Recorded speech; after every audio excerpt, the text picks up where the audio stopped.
Hey guys! It's me, Kishi. So ngayon, maglalaro tayo ng Roblox. So let's start. Ang nilalaro po natin ngayon is Cotton OB. Let's start. So ngayon, eto yun. So ayan, let's go. Pinopost ko siya kasi why not? Char. So ayan. Don't forget to subscribe. Cause ano yan, manonood lang kayo, hindi kayo magsusubscribe. Siyempre kailangan nyo din mag-subscribe. And sorry nga pala guys, kung ngayon lang ako nakapag-post kasi busy sa school, hindi na ako nakakapag-post.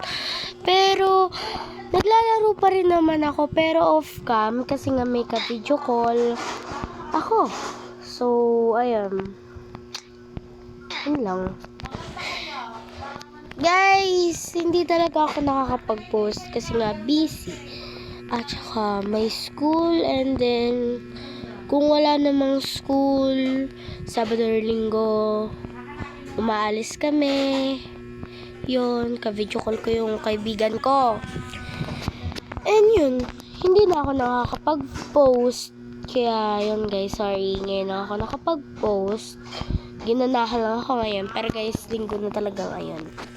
May pasok na bukas. Buti, panghapon ako, kaya hindi masyadong struggle na mag-vlog ako ngayon. At bukas guys, may activity pa kami.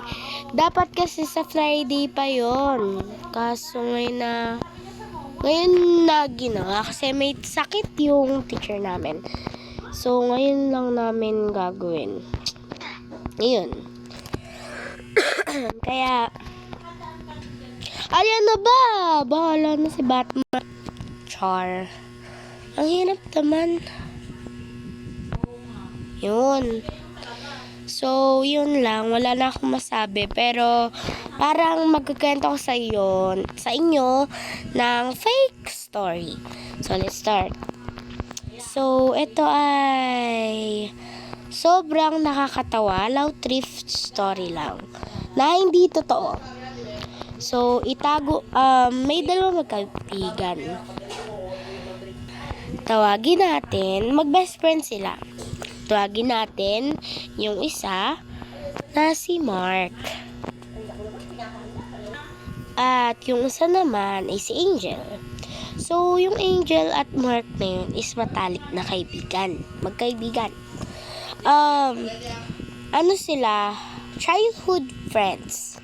And then, nung lumaki-laki na sila, mga 19, si Mark ay 19 at si Angel ay 18. Isa lang ang pagitan nila, isang year. So, edi, yun, mag-best friend pa rin sila.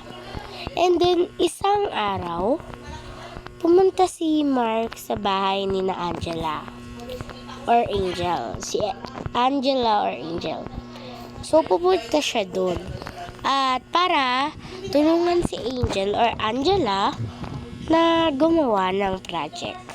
Kasi si Angela or Angel, tawagan na siyang Angel, is college.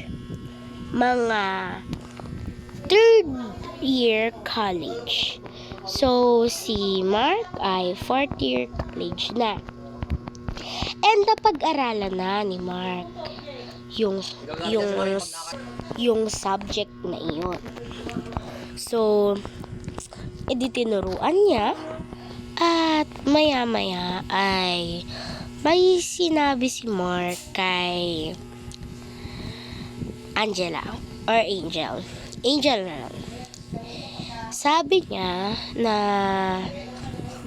kung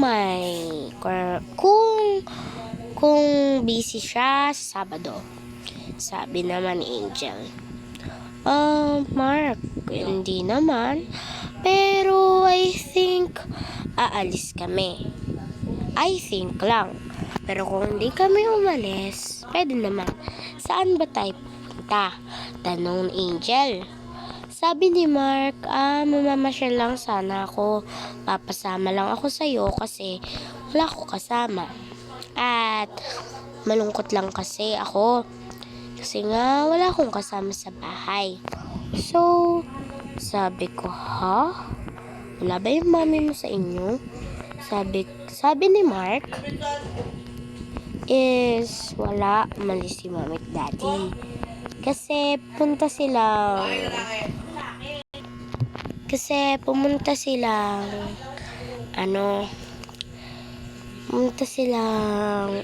mall. So, ako lang maisa sa bahay. Tanong naman ni Angel, ha? Diba may yaya kayo? Sabi niya, oo, pero paalis din sila. Pinag kasi ni mami, tawag dito, pinag-day off kasi ni mami. So, ako lang mag-isa sa bahay. And then, may mga sisters ka. Sabi ni Angel. So, sabi ni Mark pala, is wala din sila. Nasa school sila. So, wala talaga ako kasama. So, ganun ba? Sige, try ko kung hindi ako busy. But, kung busy ako, sorry. Cause, baka talaga busy din talaga ako. Kaya, yun, sabi ni Mark, ay okay daw. Okay lang naman daw kung hindi ako pumayag. Kasi normal lang daw yun sa akin. So, sabi ko, sige, uwi na ako kasi baka may pagawa pa sa akin si mami. So, sabi ni Mark, sige, uwi na din ako. Gusto mo sabayan kita? Or hatid kita? Free ka ba? Or may gagawin ka? Wala, tanong ni Angel. Sabi ni Mark, wala. Kasi nga, wala din ako magawa sa bahay. Sabi niya. Sabi naman ni Angel, sige, hatid mo na lang ako. Thank you nga pala ha. Sabi niya. So, yun, nandun na sa bahay si Angel at umalis na din si Mark para makauwi na din siya. Maya-maya, may nag-chat kay Angel. Nakalagay doon is si tawagin na lang natin siya sa pangalang Alyssa.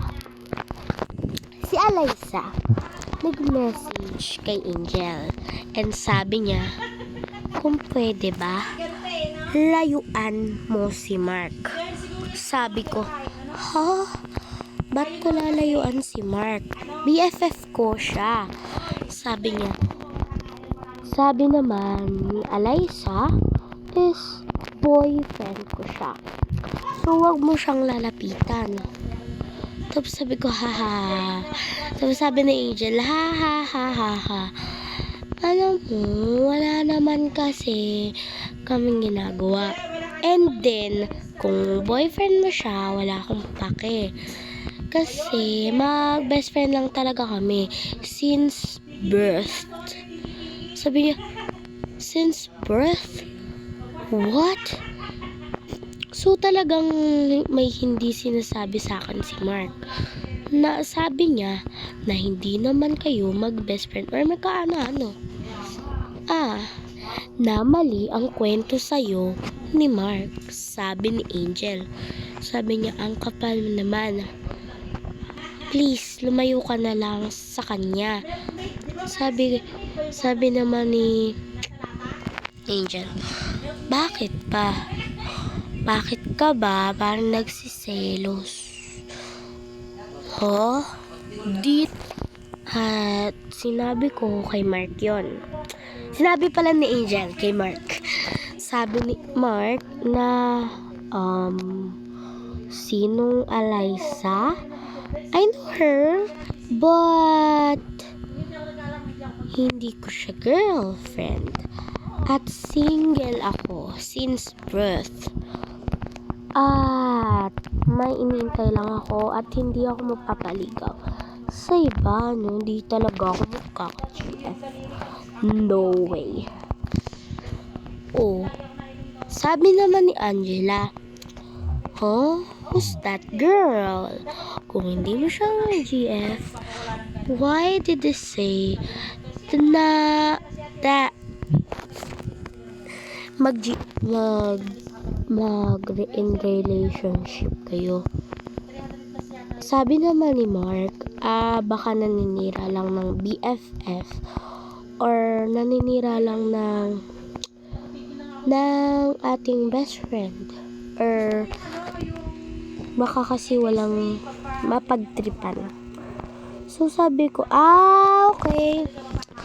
Sige. Baka nga. So ayun lang.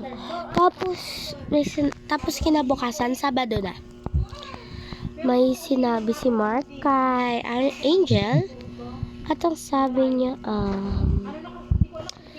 Angel, ang totoo nan, since dalaga ka, crush kita. Sabi naman ni Angel, huh? Di ba mag-BFF lang tayo? Ano sinasabi mo? Hindi kasi talaga ako makapaniwala na maging crush kita. Pero nag-iintay lang talaga ako na maging crush mo din ako. Kaya hindi ako nakikipag-jowa sa iba. Sa tingin mo ba magugustuhan kita? Sorry to disappoint you, pero gusto kita. Pero si Alyssa, don't care about Alyssa. Di naman niya tayo kilala. And then I don't know her too. What? Di mo siya kilala? Nope. She's my classmate but we're not close. So hanggang dun lang muna, part 1 yun Magpo-post lang ulit ako, guys. Sabay ko tong ipopost sa part 2. Tatapusin ko to hanggang dun. Yun lang.